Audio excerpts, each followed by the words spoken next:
அவர்கள் என்ன செஞ்சிருக்காங்கன்னா, என்னுடைய சிற்றறிவு கேட்டியவை நான் குறிப்பிடுகிறேன்.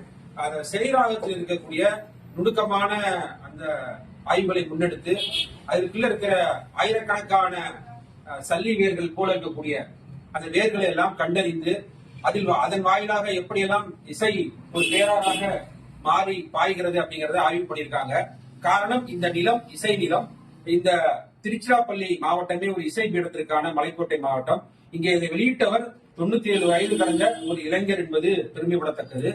அவர் தான் நம்முடைய லய மாமேதை, கலைமாமணி, ஒட்டுமொத்த உலகங்கள் கொண்டாடுகிற ஆற்றல் மிக்க ஒரு பெருங்கலைஞரோடு நாம இருக்கிறோம் என்பதே இந்த நூற்றாண்டில் நாம் பெற்ற பெரும்பேறு. இதுல குறிப்பா சொல்லணும்னா, நம்முடைய ஆய்வாளர் லட்சுமி பிரியா அவங்க வீட்டுல முதல் தலைமுறை பட்டதாரி, முதல் தலைமுறை இசை கலைஞர். முதல் தலைமுறையில அவங்க இளங்கலை, முதுகலை, ஆய்வியல் நிறைஞர், முனைவர் பட்ட நிறைவு செய்ய போறாங்க.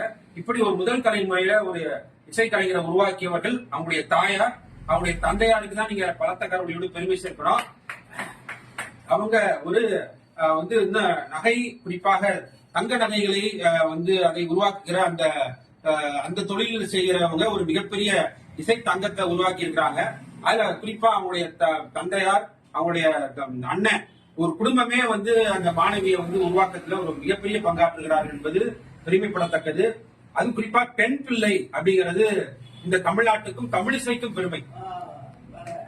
ஏன்னா தமிழிசை மரபுல இன்னைக்கு பெண்களை மேடையில் ஏறி பாட வைக்கிறதுங்கிறது கடந்த 1967 பிறகு, அண்ணாவுக்கு பிறகுதான் இந்த புதிய பாய்ச்சல் உருவானது.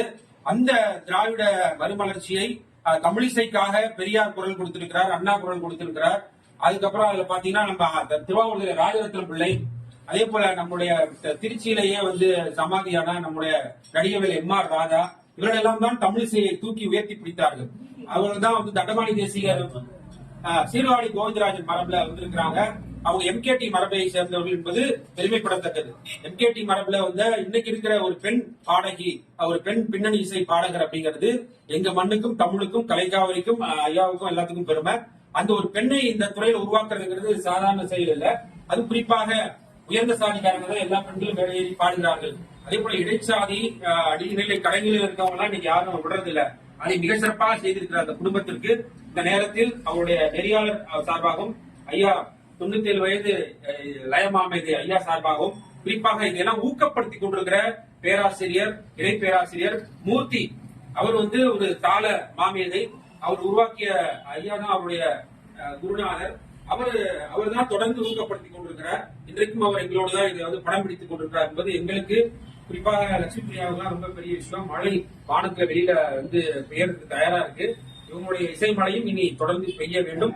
பெய்யும், நல்ல நிலம் செழிக்கும். இந்த நிலம் நல்ல விளைச்சல் மிக்க நிலமாக வெல்ல வேண்டும், மகசூல் தர வேண்டும் என்று எல்லாம் நல்ல குருநாதரை வேண்டி வணங்கி வாழ்த்தி விடைபெறுகிறேன். அன்னி சசிகலாவும் பாத்தீங்கன்னா பாருங்க, இன்னைக்கு புத்தகத்தை கையில வச்சுட்டு இருக்காங்க. அவங்க கூட அடுத்து ஒரு பின்னணி இசையில மேடையில ஏறி பாடக்கூடிய அளவுக்கு உற்சாகத்தோடு, ஆர்வத்தோடு இருக்காங்க. அவங்களையும் நாங்க 2 பேரும் சேர்ந்து இரட்டையரா கூட பாடலாம். அந்த அளவுக்கு இவங்க 2 பேரும் வரணுங்கிறது வாழ்த்துக்கிறேன். ஆமா, அதுக்கு மூர்த்தி சார் தான் மிருதங்க வந்திருப்பார். அவர்களுக்கு இந்த நேரத்தில் நெஞ்சமிருந்த அன்பையும் நன்றியும் தெரிவித்துக் கொள்கிறேன்.